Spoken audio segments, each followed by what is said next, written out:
പിതാവിനും പുത്രനും പരിശുദ്ധാത്മാവിനും സ്തുതി. ആദ്യം മുതൽ നമ്മുടെ മേൽ ദൈവകരുണയും മനോഗുണവും എന്നേക്കും ഉണ്ടായിരിക്കട്ടെ. ആമേൻ. ദൈവത്തിൻ്റെ പരിശുദ്ധമായ പൊന്നു തിരുനാമത്തിന് മഹത്വമുണ്ടാകട്ടെ. കർത്താവായ യേശുക്രിസ്തുവിൽ ഏറ്റവും വാത്സല്യമുള്ള സ്നേഹമുള്ള ദൈവമക്കളെ, ഒരു പ്രാവശ്യം കൂടെ നമ്മുടെ കർത്താവും രക്ഷിതാവുമായ മിശിഹാ തമ്പുരാൻ്റെ പാദപീഠേ ചേർന്ന് വന്ന് മാധുര്യമേറിയതും മാറ്റമില്ലാത്തതുമായ സ്വർഗീയ തിരുവചനങ്ങളെ ധ്യാനിപ്പാൻ നമുക്ക് ഭാഗ്യവും സന്ദർഭവും ഒരുക്കി തന്ന നല്ലവനായ കർത്താവിനെ സ്തോത്രം ചെയ്യാം. ഇത് ക്രിസ്മസ് ദിനങ്ങളാകുന്നുവല്ലോ. ഡിസംബറിൻ്റെ കുളിരും മഞ്ഞുമേറ്റ് നമ്മൾ കർത്താവിൻ്റെ എഴുന്നള്ളത്തിന് എതിരേൽപ്പാൻ വേണ്ടി ഒരുങ്ങിക്കൊണ്ടിരിക്കുകയാണ്. ഓരോ ക്രിസ്മസും നമുക്ക് വളരെ പ്രധാനപ്പെട്ട ഒരുപാട് ധ്യാനങ്ങൾ നൽകാറുണ്ട്. ആരാണ് ഭൂജാതം ചെയ്യുന്നത്? സർവാധിശക്തനും കർത്താധികർത്താവും രാജാധിരാജാവുമായ പൊന്നു തമ്പുരാൻ തൻ്റെ സ്വർഗമഹത്വവും മഹിമയും വേണ്ടെന്ന് വെച്ച് കേവല മനുഷ്യൻ്റെ രൂപഭാവങ്ങൾ ഏറ്റെടുത്ത് മനുഷ്യരിൽ ഒരാളായി ഭൗമലോകത്ത് വളരെ ഒതുങ്ങിയും അടങ്ങിയും ഇറങ്ങി വന്ന തൻ്റെ അതിശ്രേഷ്ഠമായ പദ്ധതിയുടെ പരിപൂർത്തീകരണത്തിനായി അവതാരമെടുത്തതിൻ്റെ, ഇറങ്ങി വന്നതിൻ്റെ, മനുഷ്യജന്മമെടുത്തതിൻ്റെ ഓർമ്മയാണ് ക്രിസ്മസ്. അത് നമുക്ക് ഒരുപാട് ധ്യാനങ്ങളാണ് നൽകുന്നത്. ഇത് ആഹ്ലാദത്തിൻ്റെയും ആനന്ദത്തിൻ്റെയും ആശ്വാസത്തിൻ്റെയും പ്രത്യാശയുടെയും നാളുകളാണ്. അത് നമ്മുടെ ജീവിതത്തിൽ ഏതെല്ലാം തലങ്ങളിലാണ് നമുക്ക് ബോധ്യങ്ങൾ തരുന്നത് എന്നുള്ളതാണ് ഈ ദിനങ്ങളിൽ നാം ധ്യാനിക്കേണ്ടത് എന്ന് വിചാരിക്കുകയാണ്. യേശുക്രിസ്തു എന്തിനായിട്ട് വന്നു? അത് നമ്മൾ വ്യക്തമായി പഠിക്കേണ്ട ഒരു പാഠമാണ്. കർത്താവ് എന്തിനാണ് ഭൂമിയിൽ വന്നത്? ഒരു കന്യകയിൽ നിന്ന് ഉരുവായി ഭൗമലോകത്ത് അവൻ മനുഷ്യനായി പിറന്നത് എന്തിനാണ്? ദൈവം എന്തിന് മനുഷ്യനായി? അതിൻ്റെ ഉത്തരം യേശുക്രിസ്തു പറഞ്ഞതുമായി ബന്ധപ്പെടുത്തി നാം ധ്യാനിച്ചാൽ പല ചിന്തകൾ യേശു അതേ സംബന്ധിച്ച് നമ്മളെ ബോധ്യപ്പെടുത്തി തന്നിട്ടുണ്ട്. ഒന്നാമതൊരു ചിന്ത പറഞ്ഞാൽ, ശുദ്ധമുള്ള യോഹന്നാൻ എഴുതിയ രക്ഷാസുവിശേഷം 5-ാം അധ്യായത്തിൻ്റെ 30-ാമത്തെ തിരുവചനം. അവിടെ യേശു മിശിഹ ഇങ്ങനെ പ്രഖ്യാപിക്കുകയാണ്: എനിക്ക് സ്വതവേ ഒന്നും ചെയ്യുവാൻ കഴിയുന്നതല്ല, ഞാൻ കേൾക്കുന്നത് പോലെ ന്യായം വിധിക്കുന്നു. ഞാൻ എൻ്റെ ഇഷ്ടമല്ല, എന്നെ അയച്ചവൻ്റെ ഇഷ്ടമത്രേ ചെയ്യുവാൻ ഇച്ഛിക്കുന്നത് കൊണ്ട് എൻ്റെ വിധി നീതിയുള്ളതാകുന്നു. അപ്പോൾ കർത്താവ് പ്രഖ്യാപിക്കുന്നത് താൻ വന്നത് എന്തിനാണ് എന്നതാണ്. താൻ വന്നത് തന്നെ അയച്ചവൻ്റെ ഇഷ്ടം നിർവഹിപ്പാൻ വേണ്ടിയത്രേ. തന്നെ അയച്ചവൻ എന്ന് ഇവിടെ വിവക്ഷിക്കുന്നത് പരിശുദ്ധ തൃത്വത്തെക്കുറിച്ച് എന്ന് നാം വിലയിരുത്തണം. ഏദൻ തോട്ടത്തിൽ മനുഷ്യനെ സൃഷ്ടിച്ചാക്കുമ്പോൾ ദൈവത്തിന് വലിയ പ്രതീക്ഷയായിരുന്നു. തനിക്കൊരു സ്നേഹിതനായി, ഒരു കൂട്ടാളിയായി, ഒരു ആലോചനക്കാരനായി, തൻ്റെ പരിപാലനമേറ്റുകൊണ്ട്, തൻ്റെ വാത്സല്യമേറ്റുകൊണ്ട് മുഴുസമയം തന്നോടുകൂടെ ഇരിപ്പാൻ വേണ്ടി ദൈവം ഓമനത്വത്തോടെ സൃഷ്ടിച്ചതാണ് മനുഷ്യനെ. നിഷ്കന്മഷനായിരുന്ന മനുഷ്യൻ നിഷ്കളങ്കനായി ദൈവത്തെ ആരാധിച്ചു വന്നതുമാണ്. എന്നാൽ മനുഷ്യന് ദൈവം നൽകിയ ഏറ്റവും വലിയ അനുഗ്രഹമായ സ്വാതന്ത്ര്യത്തിൻ്റെ ദുർവിനിയോഗത്തിലൂടെ ദൈവം അരുത് എന്ന് കൽപ്പിച്ചത് അവർ ചെയ്യുകയും അങ്ങനെ ദൈവകൽപ്പന ലംഘിക്കുകയും ദൈവത്തെ അവിശ്വസിക്കുകയും ദൈവത്തെ ചോദ്യം ചെയ്യുകയും ഒക്കെ ചെയ്ത് ദൈവത്തിൽ നിന്ന് അവർ അന്യവൽക്കരിക്കപ്പെടുകയായിരുന്നു. ദൈവകൽപ്പന ലംഘിച്ച് ദൈവഹിതത്തിനെതിരായി പാപം ചെയ്ത് ദൈവസാന്നിധ്യം നഷ്ടപ്പെടുത്തിയ മനുഷ്യനെ അങ്ങനെ ഉപേക്ഷിച്ച് കളയുവാൻ ദൈവത്തിന് മനസ്സായില്ല. കാരണം അത്രത്തോളം സ്നേഹത്തോടെയാണ് ദൈവം മനുഷ്യനെ സൃഷ്ടിച്ചത്, അത്രത്തോളം കരുതലോടെയാണ് ദൈവം മനുഷ്യനെ സൃഷ്ടിച്ച് പരിപാലിച്ചത്. ആ മനുഷ്യനെ നഷ്ടപ്പെടുത്തി കളയാൻ ദൈവത്തിൻ്റെ സ്നേഹം അനുവദിച്ചില്ല. ഏദൻ തോട്ടത്തിൽ വച്ച് തന്നെ ദൈവം മനുഷ്യൻ്റെ വീണ്ടെടുപ്പിനുള്ള പദ്ധതി പ്രഖ്യാപിച്ചു. ആ പദ്ധതി ഉൽപ്പത്തി പുസ്തകം 3:15 നാം വായിക്കുന്നുണ്ട്. സ്ത്രീയുടെ സന്തതി സർപ്പത്തിൻ്റെ തല തകർത്ത് മാനവകുലത്തെ വിടുവിക്കുമെന്നാണ്. അത് അപ്പോൾ ആർക്കും മനസ്സിലായില്ല എന്താണ് ഈ പ്രഖ്യാപനത്തിൻ്റെ അർത്ഥമെന്ന്. എന്നാൽ കാലപൂർത്തീകരണത്തിൽ മനുഷ്യനെ പരിത്രാണം ചെയ്യുവാൻ ദൈവം ആവിഷ്കരിച്ച അതിശ്രേഷ്ഠ പദ്ധതിയുടെ നിവൃത്തീകരണത്തിനായി പരിശുദ്ധ തൃത്വത്തിലെ രണ്ടാമത്തെ ആളത്വമായ യേശുമിശിഹ പുത്രൻ തമ്പുരാൻ മനുഷ്യാവതാരം എടുക്കുകയാണ്. അതും ഒരു കന്യകയിൽ നിന്ന്. കന്യക ഗർഭിണിയായി ഒരു പുത്രനെ പ്രസവിക്കുമെന്നാണ് യേശയ്യാ പ്രവാചകൻ അതേക്കുറിച്ച് മുൻകൂട്ടി പ്രവചിച്ചിട്ടുള്ളത്. സ്ത്രീയുടെ സന്തതി സർപ്പത്തിൻ്റെ തല തകർക്കുമെന്നാണ് ഏദൻ തോട്ടത്തിലെ പ്രഖ്യാപനം. ആ സ്ത്രീ ഒരു കന്യകയാണ്. അവിടെ പുരുഷ സ്പർശമേൽക്കാത്ത നിർമ്മല കന്യകയിൽ നിന്നാണ് അവൻ ഉരുവായിത്തീരുന്നത്. അതുകൊണ്ട് തന്നെ അവൻ്റെ ജനനം നിർമ്മല ജനനമാണ്. അവൻ പരിപൂർണ പരിശുദ്ധിയിലാണ് ഭൂജാതം ചെയ്തിരിക്കുന്നത്. അവിടെ സ്ത്രീ പുരുഷ സംയോഗത്തിൽ നിന്ന് ഉടലെടുത്ത ഒരു ശിശുവല്ല, മറിച്ച് ദൈവിക തീരുമാനപ്രകാരം ഒരു സ്ത്രീയിൽ നിന്ന്, ഒരു കന്യകയിൽ നിന്ന് അവൻ ശരീരം ധരിക്കുകയായിരുന്നു. അവിടെ പരിശുദ്ധ തൃത്വത്തിൻ്റെ നിയോഗം നിവൃത്തിയാക്കുവാനാണ് കർത്താവ് ഭൂജാതം ചെയ്തത്. അതുകൊണ്ടാണ് പറഞ്ഞത്, ഞാൻ വന്നത് എൻ്റെ സ്വന്തം ഇഷ്ടം ചെയ്യുവാനല്ല, എന്നെ അയച്ചവൻ്റെ ഇഷ്ടം ചെയ്യുവാനാണ്. മാനവകുലത്തിൻ്റെ പരിത്രാണവും ഈ സകല ലോകത്തുമുള്ള അഖില മനുഷ്യരുടെയും വിടുതലുമാണ് ദൈവീക പദ്ധതി. അതാണ് ദൈവ ഇഷ്ടം. ഒരാൾ പോലും നശിച്ചു പോകാതെ, നഷ്ടപ്പെട്ടു പോകാതെ സകലരും വീണ്ടെടുക്കപ്പെട്ട് ദൈവസന്നിധിയിൽ നഷ്ടപ്പെട്ട കൂട്ടായ്മയിൽ തിരികെ എത്തണമെന്നുള്ളതാണ് ദൈവിക പദ്ധതി. ആ ശ്രേഷ്ഠമായ പദ്ധതിയുടെ നിവർത്തീകരണത്തിനാണ് മശിഹ ഭൂജാതം ചെയ്തത്. ഈ ക്രിസ്മസിൻ്റെ ദിനങ്ങളിൽ നാം ധ്യാനിക്കേണ്ടത് കർത്താവ് എന്തിനു വന്നു എന്നുള്ളതാണ്.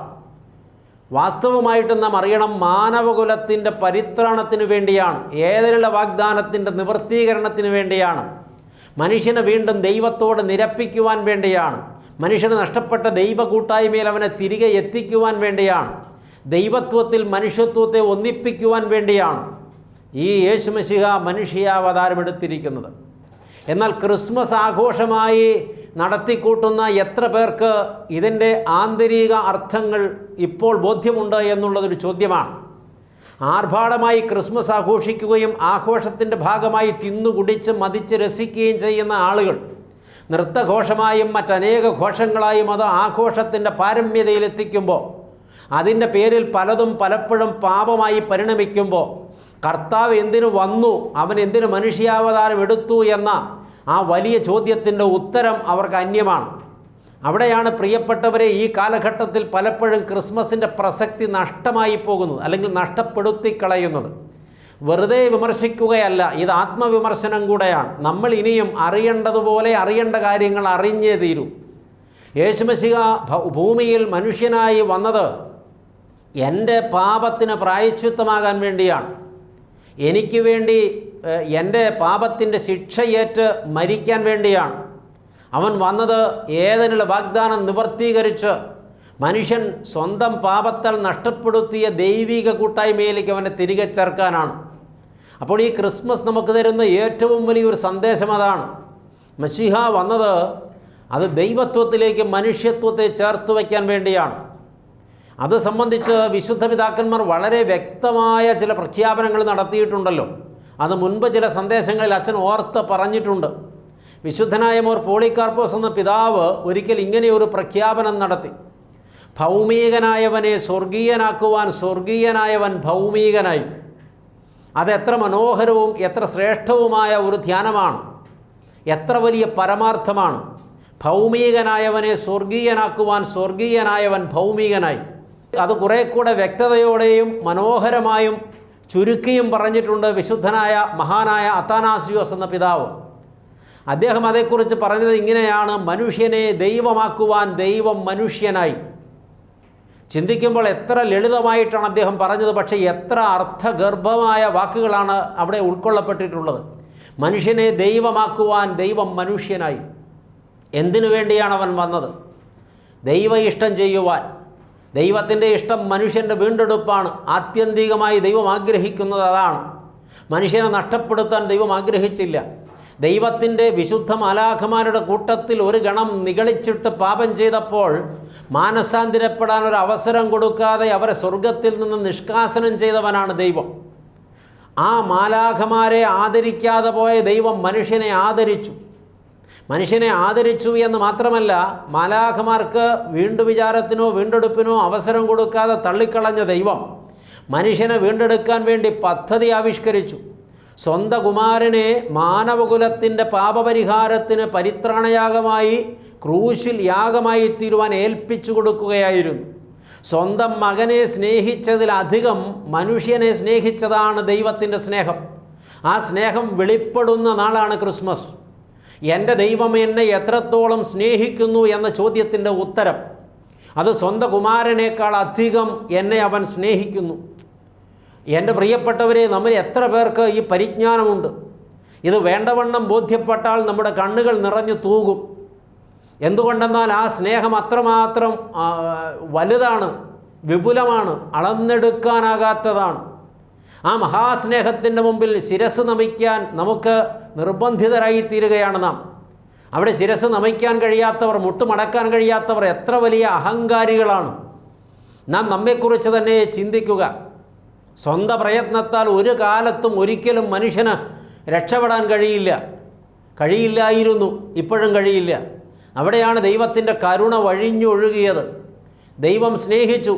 സ്വന്തം കുമാരൻ്റെ പ്രാണൻ പകരം വെച്ച് പാപിയായ മനുഷ്യനെ വീണ്ടെടുത്ത് പുത്രത്വം നൽകി സ്വന്തമാക്കാൻ, സ്വന്തം കുമാരനോടുള്ള സ്നേഹവും വാത്സല്യവും കരുതലും അതേ അളവിൽ മാനവകുലത്തിന് പകർത്തു നൽകാൻ, ഒപ്പം സ്വന്തം കുമാരൻ്റെ എല്ലാ അവകാശങ്ങളും മനുഷ്യന് പങ്കിട്ട് കൊടുപ്പാൻ ദൈവത്തിൻ്റെ സ്നേഹം മനുഷ്യൻ്റെ മേൽ പെയ്യുകയായിരുന്നു. ഇത്രമാത്രം വലിയ ദൈവസ്നേഹം മനുഷ്യൻ്റെ മേൽ പെയ്തിറങ്ങിയ ദൈവസ്നേഹത്തിൻ്റെ അടയാളപ്പെടുത്തലിൻ്റെ പെരുന്നാളാണ് ക്രിസ്മസ്. ഇത് നമ്മുടെ ജീവിതത്തെ എത്ര ശക്തമായി സ്വാധീനിക്കണം പ്രിയപ്പെട്ടവരെ, ഇത് നമ്മുടെ ജീവിതത്തെ എത്ര ശക്തമായി സ്വാധീനിക്കണം. അപ്പോൾ ദൈവമക്കളെ, നാം തിരിച്ചറിയേണ്ട വലിയ പാഠം, ക്രിസ്മസ് എന്ത് സന്ദേശമാണ് നമുക്ക് നൽകുന്നത്? ഇത് ആർഭാടത്തിലും ആഘോഷത്തിലും തിന്നുകുടിച്ചും ആഘോഷിക്കാനുള്ള ഒരു ദിവസം മാത്രമല്ലല്ലോ. അതിനേക്കാൾ എത്രയോ ശ്രേഷ്ഠമാണ്, എത്രയോ കുലീനമാണ്, എത്രയോ വർണ്ണനാതീതമായ ആത്മനിറവിൻ്റെ അനുഭവമാണ്. അത് നമ്മുടെ ജീവിതത്തിൽ ബോധ്യപ്പെടാതെ പോയാൽ നമ്മുടെ ക്രിസ്മസ് ആഘോഷങ്ങളെല്ലാം അർത്ഥശൂന്യങ്ങളായി മാറുകയാണ്. അങ്ങനെയല്ല നാം ക്രിസ്മസ് ആഘോഷിക്കേണ്ടത്. ഇത് ശരിക്കും നമ്മുടെ ജീവിതത്തിൻ്റെ ആഴത്തിലുള്ള അറിവും പരിജ്ഞാനവുമായി നമുക്ക് ബോധ്യപ്പെടണം. അങ്ങനെ തിരുത്തപ്പെടുവാനത്രേ നമുക്ക് സാധിക്കേണ്ടത്. യേശു എന്തിനായി ഭൂമിയിൽ വന്നു? അവൻ എന്തിനു വേണ്ടിയാണ് മനുഷ്യാവതാരമെടുത്തത്? അതിൻ്റെ ഒരു ഉത്തരമാണിപ്പോൾ പറഞ്ഞത്, ദൈവ ഇഷ്ടം നിവൃത്തിയാക്കാൻ. അതേക്കുറിച്ച് വീണ്ടും ഒരുപാട് കാര്യങ്ങൾ ചേർത്ത് പറയാനുണ്ടെങ്കിലും ഈ സന്ദേശം വളരെ ബൃഹത്തായി പോകുമെന്നുള്ളത് കൊണ്ട് ഞാൻ ആ ചിന്തയുമായി ഇനി ഏറെ മുന്നോട്ട് പോകുന്നില്ല. എന്നാൽ മറ്റൊരു ഉത്തരം അതുമായി ബന്ധപ്പെട്ട് പരിശോധിക്കുകയാണ്. യേശു എന്തിനായിട്ടാണ് മനുഷ്യാവതാരമെടുത്തത്?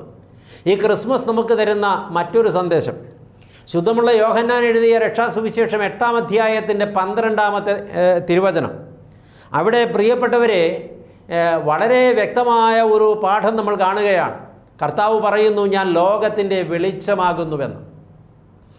ഈ വാചകം കർത്താവ് പ്രഖ്യാപിക്കുന്നത് യെരൂശലേം ദൈവാലയത്തിൽ നിന്നുകൊണ്ടാണ്. ഞാൻ ലോകത്തിൻ്റെ വെളിച്ചമാകുന്നുവെന്ന്. അതിനു മുമ്പ് അവിടെ ഒരു വലിയ സംഭവം നടക്കുന്നുണ്ട്. കർത്താവ് തലേന്ന് ദൈവാലയത്തിലുണ്ടായിരുന്നു. രാത്രി പ്രാർത്ഥിപ്പാൻ അവൻ ഒലിവുമലയിലേക്ക് പോയി. അതേ രാവിലെ അവൻ വീണ്ടും ദൈവാലയത്തിലെത്തി. അപ്പോൾ അവിടെ ഒരു സംഭവം അരങ്ങേറുകയാണ്. വ്യഭിചാര കുറ്റത്തിൽ പിടിച്ച ഒരു സ്ത്രീയെ വലിച്ചിഴച്ച് കൊണ്ടുവരികയാണ് ഒരു പറ്റം ആളുകൾ. എന്നിട്ട് കർത്താവിൻ്റെ മുമ്പിൽ അവളെ നിർത്തിയിട്ട് അവനോട് ചോദിക്കുകയാണ്, ഈ സ്ത്രീയെ നീ എങ്ങനെ വിധിക്കുന്നു? ഇവളെ വ്യഭിചാര കുറ്റത്തിൽ പിടിച്ചതാണ്. നമ്മുടെ ന്യായപ്രമാണം അനുസരിച്ച് വ്യഭിചാര കുറ്റത്തിൽ പിടിക്കപ്പെട്ട സ്ത്രീയെ കല്ലെറിഞ്ഞു കൊല്ലണം. നീ ഇവളെ എങ്ങനെ വിധിക്കുന്നു? നീ ന്യായപ്രമാണം പാലിക്കുന്നവനെന്നാണല്ലോ നിൻ്റെ അവകാശവാദം. നിൻ്റെ വിധി കേൾക്കാൻ ഞങ്ങൾക്ക് താല്പര്യമുണ്ട്. അവിടെ അവരുടെ മനസ്സിലിരിപ്പ് മറ്റൊന്നാണ്. ഇവൻ പാപികളോട് അനുകമ്പയുള്ളവനാണ്, കുറ്റം വിധിക്കപ്പെടേണ്ടവർക്ക് കുറ്റം ഇളച്ചു കൊടുക്കുന്നവനാണ്.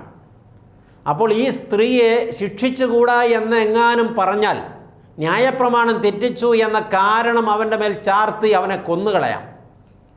അവനെ കുടുക്കുവാനാണ് അവർ വന്നത്. ഈ സ്ത്രീയെ ശിക്ഷിക്കുക എന്നുള്ളതിലും വലിയ അജണ്ട യേശുവിനെ കുടുക്കുക എന്നുള്ളതാണ്. അവരുടെ ലാക്ക് കർത്താവ് മനസ്സിലാക്കി. അവരെ കർത്താവ് നിഷ്പ്രഭരാക്കിയതാണ് പിന്നീട് കണ്ടത്. ആ സംഭവം മുഴുവനും ഇവിടെ വിവരിക്കേണ്ടതില്ല, കാരണം നിങ്ങൾക്കറിയാം.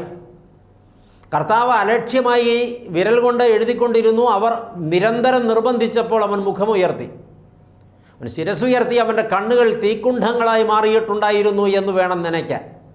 അവൻ അവരെ നോക്കി തെല്ല അസ്വാരസ്യത്തോടെ വിളിച്ചു പറഞ്ഞത്, ഈ സ്ത്രീയെ വ്യഭിചാര കുറ്റത്തിലാണ് പിടിച്ചതെങ്കിൽ ന്യായപ്രമാണം തെറ്റിക്കരുത്, കല്ലെറിഞ്ഞ് തന്നെ കൊല്ലണം. പക്ഷേ ആദ്യത്തെ കല്ല് പാപം ചെയ്യാത്തവൻ എറിയണം. അതൊരു അട്ടഹാസമായിരുന്നു. നിങ്ങളിൽ പാപം ചെയ്യാത്തവൻ വേണം ആദ്യത്തെ കല്ലെറിയാൻ. അവർ നടുങ്ങിപ്പോയി. ആർക്കാണ് അവകാശം? ആര് കല്ലെറിയും? മനസാക്ഷി അവരെ ഭയങ്കരമായിട്ട് കുത്തി. കയ്യിൽ കൂർത്തുമൂർത്ത മുനകളുള്ള കല്ലുകളുമായി ഈ സ്ത്രീയെ വേട്ടയാടുവാൻ വേണ്ടി വന്നവർ കൈ കുഴഞ്ഞ് ശരീരം തളർന്ന് കല്ലുകൾ താഴെ വീണ് വിയർത്ത് കുളിച്ച് ഓരോരുത്തരായി മടങ്ങിപ്പോയി. മൂത്തവൻ മുതൽ ഇളയവൻ വരെ. വിവേകമുള്ളവർ ആദ്യം പോയി, വിവേകമുള്ളവരുടെ പിന്നാലെ വിവേകമില്ലാത്തവരും പോയി. ഒടുവിൽ ആ സ്ത്രീയും കർത്താവും മാത്രം ശേഷിച്ചു. കർത്താവ് ചോദിക്കുന്നുണ്ട്, മകളെ ആരും നിന്നെ ശിക്ഷിച്ചില്ലേ? ഇല്ല ഗുരു, എനിക്ക് നിന്നെ ശിക്ഷിക്കാൻ അധികാരമുണ്ട്, പക്ഷെ ഞാനും നിന്നെ ശിക്ഷിക്കുന്നില്ല. പൊയ്ക്കൊള്ളുക, മേലാൽ പാപം ചെയ്യരുത്. ഇത് ഈ സ്ത്രീയോട് കർത്താവ് പറഞ്ഞതിന് ശേഷമാണ് പറയുന്നത്, ഞാൻ ലോകത്തിൻ്റെ വെളിച്ചമാകുന്നുവെന്ന. പാപത്തിൻ്റെ ഇരുളിൽ കിടക്കുന്നവർക്ക് ജീവൻ്റെ വെളിച്ചമാകുവാനാണ് കർത്താവ് വന്നത്. ഈ സംഭവവുമായി ചേർത്ത് ഈ വിഷയത്തെ പരിചിന്തനം ചെയ്താൽ ഇപ്പോൾ നമ്മൾ മനസ്സിലാക്കേണ്ട വലിയ ഒരു പാഠമുണ്ട്. ഇന്നും സമൂഹത്തിൽ ഒരുപാട് ആളുകൾ പാപത്തിൻ്റെ ഇരുളിൽപ്പെട്ടിരിക്കുകയാണ്. സുഖകരമായ ഒരു ഇരുളാണ് പാപം. ആ ഇരുട്ടിൽ അവർ ശിക്ഷയ്ക്ക് വിധിക്കപ്പെട്ടുകൊണ്ടിരിക്കുകയാണ്. എന്നാൽ അവരുടെ ജീവിതത്തിൽ വെളിച്ചമായി തീരാൻ, അവരുടെ ജീവിതത്തിലെ അന്ധകാരം മാറ്റാൻ, അവരുടെ ജീവിതത്തിലെ പാപാധികാരം മാറ്റാൻ, അവരെ അതിൽ നിന്ന് വെളിച്ചത്തിലേക്ക് നടത്താൻ, അവരുടെ ജീവിതത്തെ പ്രകാശിപ്പിക്കുവാൻ, അവരെ മുഖ്യധാരയിലേക്ക് കൊണ്ടുവരുവാൻ, അവരെ വിശുദ്ധീകരിച്ച് ദൈവത്തിന് കാഴ്ചവെക്കുവാൻ, അതിനുവേണ്ടിയാണ് യേശു വന്നത്. ഈ ക്രിസ്മസ് നമുക്ക് തരുന്ന വലിയ ഒരു സന്ദേശമാണത്. ഇരുളിൻ്റെ പിടിയിലമർന്ന്, പാപത്തിൻ്റെ പിടിയിലമർന്ന്, അന്ധകാരനിബിഡമായ സാഹചര്യത്തിലൂടെ ജീവിതം തള്ളി നീക്കുന്ന മാനവകുലത്തോട് യേശു വ്യക്തമായി പറയുകയാണ്, നീ ഇരുളിൽ തുടരല്ലേ.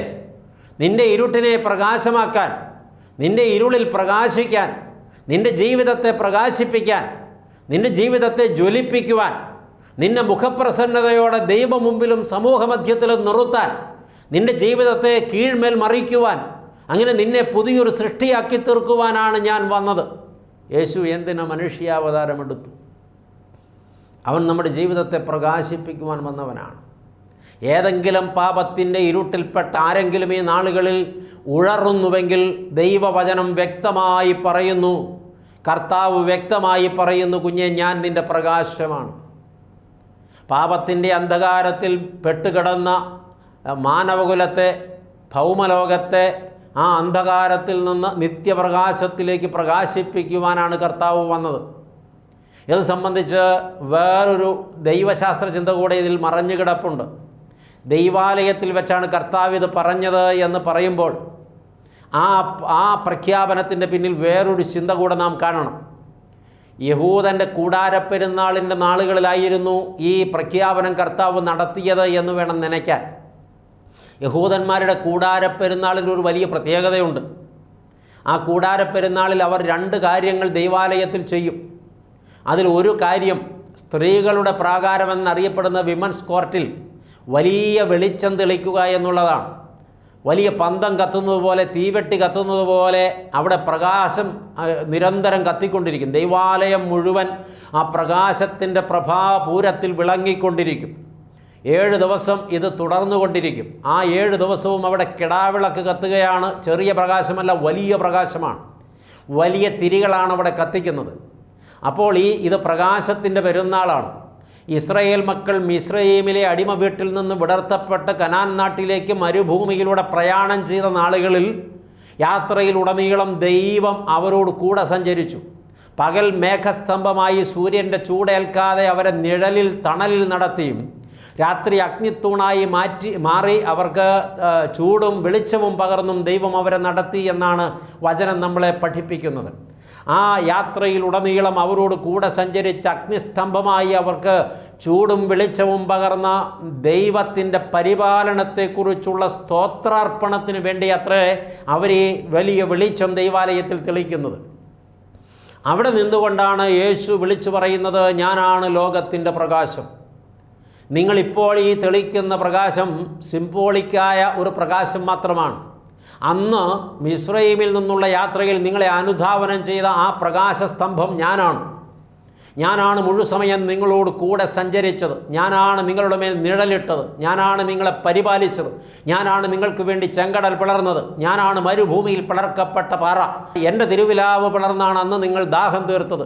ഞാനാണ് മാറായെ മധുരമാക്കിയ ആ വൃക്ഷക്കമ്പ്. ഞാനാണ് യാത്രയിലുടനീളം നിങ്ങൾക്ക് ആഹാരമായി തീർന്ന മന്ന. ഞാനാണ് നിങ്ങളെ ആ യാത്രയിലുടനീളം പ്രകാശം പരത്തി വഴി നടത്തിയത്.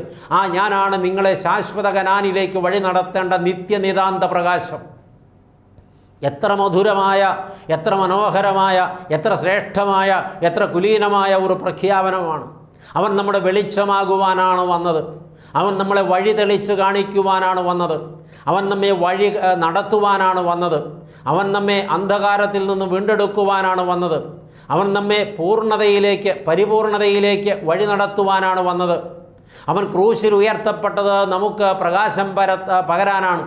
അവൻ നമ്മുടെ കണ്ണ് പ്രകാശിപ്പിക്കുവാനാണ് വന്നത്. ആമേൻ. കർത്താവ് എന്തിന് ഭൂജാതം ചെയ്തു? ഈ ക്രിസ്മസിൻ്റെ നാളുകളിൽ നാം ധ്യാനിക്കേണ്ട വളരെ ശ്രേഷ്ഠമായ ഒരു ചിന്ത, അവൻ നമ്മെ പ്രകാശിപ്പിക്കുവാൻ വന്നതാണ്. അവൻ നയിക്കുന്ന പ്രകാശമാണ്. ജീവിതത്തിൻ്റെ എല്ലാ തുറകളിലും നമ്മുടെ മുൻപിൽ നടന്ന് നമ്മെ നയിക്കുന്ന പ്രകാശം, നമുക്ക് പാത തെളിവായി കാണിക്കുന്ന പ്രകാശമാണ്. ഇതിലെയാണ് കുഞ്ഞേ നീ പോകേണ്ടത്, ദൈവ പൈതലെ നിൻ്റെ യാത്രാമാർഗം ഇതാണെന്ന് നിരന്തരം തൻ്റെ വചനത്തിലൂടെ, തൻ്റെ വേലക്കാരിലൂടെ ഓർമ്മിപ്പിച്ചുകൊണ്ട് വഴി തെറ്റാതെ വഴി നടത്തുന്ന പ്രകാശമാണ് കർത്താവ്. പൂർവ്വകാലത്തേക്ക് പിന്തിരിഞ്ഞു നോക്കിയാൽ വിട്ടുപോകുന്ന വഴികളെല്ലാം വ്യക്തമായി കാണത്തക്കവണ്ണം, അവൻ പിന്നിലേക്കും മുന്നിലേക്ക് നോക്കിയാൽ എത്തിപ്പെടേണ്ട ലക്ഷ്യത്തിൽ കണ്ണെത്തും വണ്ണം മുന്നിലേക്കും, അവൻ മുകളിലേക്ക് നോക്കിയാൽ തമ്പുരാൻ്റെ സ്നേഹം ആസ്വദിക്കത്തക്കവണ്ണം മുകളിലേക്കും, ചുറ്റുപാടിലേക്ക് നോക്കിയാൽ ദൈവം നടത്തുന്ന പരിപാലനത്തെ ആവത് ബോധ്യപ്പെട്ട് ആസ്വദിപ്പാൻ തക്കവണ്ണം ദൈവപരിപാലനത്തെയും തെളിവായി കാണിച്ചു തരുന്ന, നമ്മെ നയിക്കുന്ന പ്രകാശമാണ്. പ്രിയപ്പെട്ട ദൈവമക്കളെ, അപ്പോൾ വഴിയറിയാതെ അലയുന്നവർക്ക് വഴി കാണിച്ചു തരുന്ന പ്രകാശമാണ് കർത്താവ്. ഈ ക്രിസ്മസ് നമ്മുടെ ജീവിതത്തിൽ കർത്താവിനെ പ്രകാശമായി സ്വീകരിപ്പാൻ നമ്മെ പ്രാപ്തരാക്കണം. നാം കർത്താവിനെ ഉൾക്കൊണ്ടവരാണെങ്കിൽ നാം പ്രകാശം ഉൾക്കൊണ്ടവരാണ്. പ്രകാശം ഉൾക്കൊണ്ടവരാണെങ്കിൽ നാം പ്രകാശിക്കുന്നവരായി മാറണം. ഒരു മെഴുകുതിരി അത് കത്തിച്ചാൽ അത് പ്രകാശം ഉൾക്കൊള്ളും. പിന്നീട് ആ മെഴുകുതിരി പ്രകാശം പരത്തും. ആ മെഴുകുതിരിയിൽ പ്രകാശം കൊണ്ട് കത്തിച്ചില്ലെങ്കിൽ ആ മെഴുകുതിരി തനിയെ ഇരിക്കും, പ്രയോജനമുണ്ടാകില്ല. ഇന്ന് നമ്മിൽ അനേകരും ജ്വലിക്കുന്ന പ്രകാശങ്ങളായി തീരാൻ വിളിക്കപ്പെട്ടവരാണ്. പക്ഷേ പ്രകാശമുണ്ടോ? അത് നാം അന്വേഷിക്കേണ്ട ഒരു വിഷയമാണ്. ഗിരിപ്രഭാഷണത്തിൽ ശുദ്ധമുള്ള മത്തായി എഴുതിയ രക്ഷാസുവിശേഷം 5:14 യേശു വിളംബരം ചെയ്യുന്നുണ്ട്, നിങ്ങൾ ലോകത്തിൻ്റെ പ്രകാശമാകുന്നുവെന്ന്. അതെങ്ങനെയാണ് പ്രിയപ്പെട്ടവരെ നമ്മൾ ലോകത്തിൻ്റെ പ്രകാശമായി തീരുന്നത്? പ്രകാശമായവനിൽ നിന്ന് പ്രകാശം ഉൾക്കൊണ്ട നമ്മളൊക്കെ പ്രകാശമായി മാറുകയാണ്.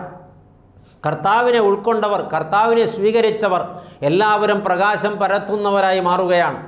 അങ്ങനെയാണ് നാം ലോകത്തിൻ്റെ പ്രകാശമായി തീരേണ്ടത്. ഈ ക്രിസ്മസിൽ നമ്മൾ അങ്ങനെ പ്രകാശിക്കുന്നവരായി മാറണം. അതിനൊന്നാമത് കർത്താവ് നമ്മിൽ പ്രകാശിക്കണം. പിന്നെ നാം ലോകത്തിന് വേണ്ടി, കർത്താവിന് വേണ്ടി പ്രകാശിക്കണം. അങ്ങനെ പ്രകാശമായി നാം മാറണം. പലപ്പോഴും സംഭവിക്കുന്നത് മറിച്ചാണ്. അത് സംബന്ധിച്ച് കർത്താവ് പറഞ്ഞിട്ടുണ്ട്, വിളക്ക് കത്തിച്ച് പറയുടെ കീഴിൽ വയ്ക്കരുത്, അത് കട്ടിലിൻ്റെ കീഴിൽ വയ്ക്കരുത്, നിലവറയിൽ വയ്ക്കരുത്. വെച്ചാൽ അത് പ്രയോജനമില്ലാതെയായി പോകും. പറയുടെ കീഴിൽ വെച്ചാൽ തീർച്ചയായിട്ടും അവിടെ ഓക്സിജൻ കിട്ടാത്തത് കൊണ്ട് കെട്ടുപോകും. കട്ടിലിൻ്റെ കീഴിൽ വെച്ചാൽ പ്രകാശത്തിന് പരക്കാവുന്ന സ്ഥലത്തിന് അല്ലെങ്കിൽ ഏറിയായിക്ക് പരിമിതി വരും. വളരെ പരിമിതമായ സ്ഥലത്ത് മാത്രമേ കട്ടിൽ കീഴിൽ വെച്ചിരിക്കുന്നതായ വെളിച്ചത്തിൽ നിന്ന് പ്രകാശം കിട്ടുകയുള്ളൂ.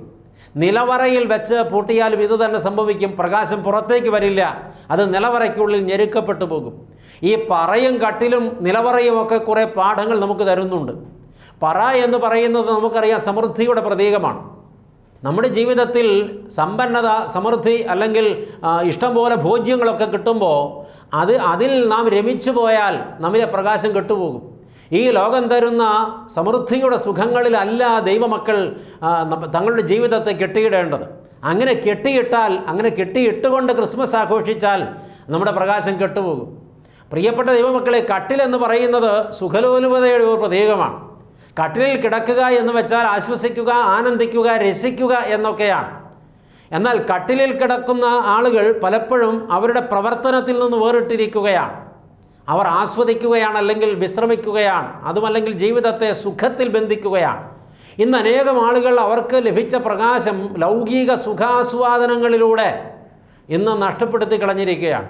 അതിൻ്റെ പ്രകാശം പരത്താനാകാതെ വണ്ണം പരിമിതപ്പെടുത്തി കളഞ്ഞിരിക്കുകയാണ്. ഇനി നിലവറ എന്ന് പറയുന്നത് സമ്പാദ്യങ്ങൾ കൂട്ടിവെക്കുന്ന സ്ഥലമാണ്. അത് ഒരു മനുഷ്യൻ്റെ സമ്പാദ്യം ഇരിക്കുന്നിടത്ത് അവൻ്റെ ഹൃദയവും ഇരിക്കുമെന്നാണ് കർത്താവ് പറഞ്ഞിട്ടുള്ളത്. അത് നമ്മൾ മനസ്സിലാക്കേണ്ട ഒരു കാര്യം, പലപ്പോഴും നമ്മുടെ ധ്യാനവും നമ്മുടെ ചിന്തയും നമ്മുടെ മനനവും ഒക്കെ നമ്മുടെ സമ്പാദ്യങ്ങളുമായി ബന്ധപ്പെട്ടതാണ്. സ്വാഭാവികമായും നമ്മൾ പ്രകാശിക്കാൻ കഴിയാത്തവരായി, ഇരുട്ടിൽപ്പെട്ടവരായി പോവുകയാണ്.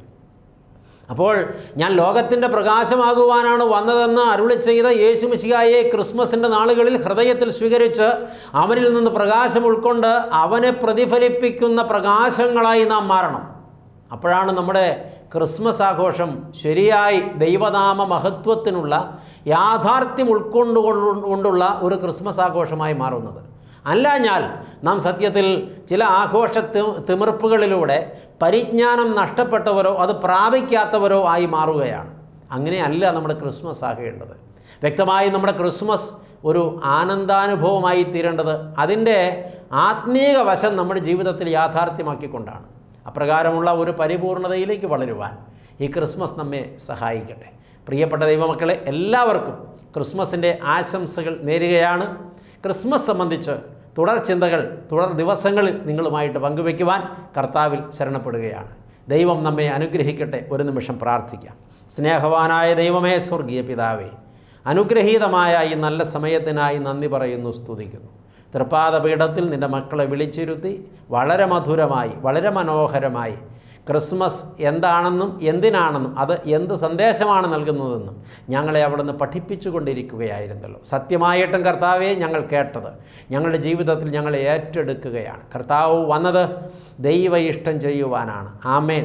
അത് ഞങ്ങളുടെ വീണ്ടെടുപ്പും ഞങ്ങളുടെ മോചനവും ഞങ്ങളുടെ പുനഃസ്ഥാപനവും ദൈവിക കൂട്ടായ്മയിലേക്കുള്ള പുനഃപ്രവേശനവുമാണ്. കർത്താവെ, അവിടുത്തെ സ്നേഹം എത്ര വലുതാണ്. വീണ്ടും കർത്താവെ, അവിടുന്ന് വന്നത് ഞങ്ങളുടെ ജീവിതത്തിൽ വെളിച്ചം പകരാനാണ്, ഞങ്ങളെ ഇരുട്ടിൽ നിന്ന് വേർപെടുത്താനാണ്, ഞങ്ങളെ പ്രകാശത്തിൽ നടത്താനാണ്, ഞങ്ങളെ പ്രകാശത്തിൽ പൂർണ്ണരാക്കുവാനും പ്രകാശിതരാക്കുവാനുമാണ്.